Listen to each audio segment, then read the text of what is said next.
Enzo and Bonnie are back, yes. Hi everyone, let's talk about The Vampire Diaries Season 8, Episode 9, The Simple Intimacy of the Near Touch. Let's start with the bell. According to Celine, it's a weapon of terrible power. I think we kind of figured out that the bell, if put together, would be able to kill a siren. I think I hadn't realized that it was the bell, plus a tuning fork, plus the striker, plus having someone from Matt's family actually ring it. So you can't just kind of assemble it and just ring it, because that would do nothing unless you had the right person. I guess it's kind of a fail-safe where you can't just kill any siren you want. You know, you have to really want to kill them, but you can if you really want to, kind of thing. Now, the interesting thing is that Celine is still technically a siren, I think. So if they ring the bell, it could potentially kill her, but I'm guessing because she is helping them to put it together, she wants them to use it on Sybil. But also I'm guessing it wouldn't affect her if she was away, but it just affects a siren that's close proximity to the bell. I don't know, I guess we'll find out soon. Moving on to Damon. Yes, he finally fought off Sybil, smashed her head in, and took her prisoner. Unfortunately, she also kind of gave him his humanity back, which I didn't know that a siren could do that. Like, just kind of switch on his humanity, which, oh my god, could she do that for Stefan? I hadn't thought of that. If Sybil is able to give Damon his humanity back, can she just give any vampire their humanity back? Or does she have to have a special connection with them? Ooh. Interesting. Although I guess if Stefan was to get his humanity back, I would love for, you know, Caroline to break through to him or something else to break through to him. But, you know, that's just, all right, let's just not talk about Stefan yet, but focus on Damon. So Damon, it looks like, is getting his humanity back. And because of all the terrible things he's done, he's probably feeling really bad about it, and kind of, it seems from the previews for next week's episode, will be stuck in his mind a little bit, trying to deal with, you know, all these feelings coming back. Now, I also wonder if the fact that he's stuck in his mind, or that he's affected differently about getting his humanity back, is it because Sybil gave it back to him when he was not ready to take it back? Or is it just simply because he just feels bad? Just the things I wonder when I watch The Vampire Diaries. Like, what is it really? Moving on to Caroline and Stefan. I was a little disappointed with Caroline's reaction to Stefan when he said, well, I'm just gonna stay with Cade as long as I want to, because it's fun. And she seemed kind of surprised. Well, we had a deal. I'm like, have these people not been in The Vampire Diaries this whole time? Because we've seen this before. We know what happens when they turn off their humanities. They just go crazy. Of course they're gonna say, I don't want my humanity back. Like, why are you surprised?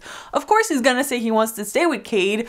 The point is, you need to, like, convince him not to do it. You're here to kind of pull him out of it at the end of the year. I mean, I understand that she's upset because obviously it's the men that she loves, you know, telling her these things, but at the same time, she knows what it is to turn off her humanity. She did it, and it was so hard to get her back. And she's not even a Ripper, so why does she think it would be easy to get through to Stefan, who is now a Ripper again?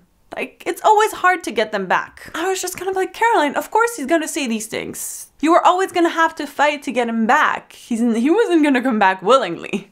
Ripper Stefan is not gonna be like, at the end of the year, like, huh, this was fun, cool. I'm gonna turn on my humanity again, because that's great. Like, no. Moving on to Bonnie and Enzo, my favorite part of the episode. I'm so glad they were back. Now things moved to a new level with Bonnie and Enzo. He gave her a vial of his blood to wear around her neck. In case of emergency, if you're gonna die, just drink my blood, kind of thing. It's kind of sweet in a way. He's starting to realize that she's not a vampire and she's a human who can get hurt really badly, and she's not even a witch anymore. So, but their conversation about whether or not she would want to become a vampire, first of all, I think was really interesting, because I think it asked a few questions, and I'm wondering now, if she was to become a vampire, would Elena wake up? Bonnie seemed to say there are no loopholes to the curse, so she would really have to die in order for Elena to come back.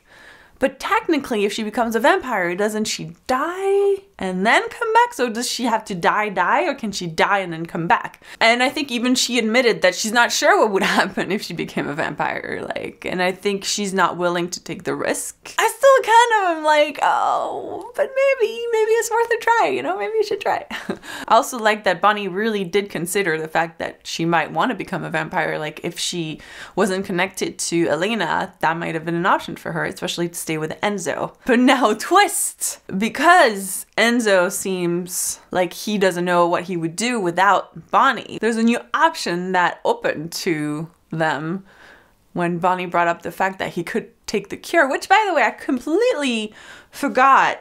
I don't remember what happened to the cure. I'm guessing she still has one, or they still have one, or they can make one. And I honestly, I don't remember whatever happened to the cure. We don't know if Enzo loves her to the point of becoming human again. They have two options at this point to be together. Bonnie becomes a vampire and possibly prevents Elena from ever waking up.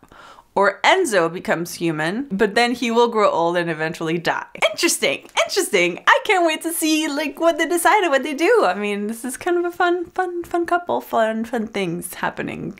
As for the title of the episode, The Simple Intimacy of the Near Touch, it's a line that Carol Lockwood says in season 1, episode 19 of the show. I'd love to hear what you thought of this episode. What are some of your thoughts in terms of what would happen if Bonnie became a vampire? Do you agree with me that Caroline gave up on Stefan a little too soon?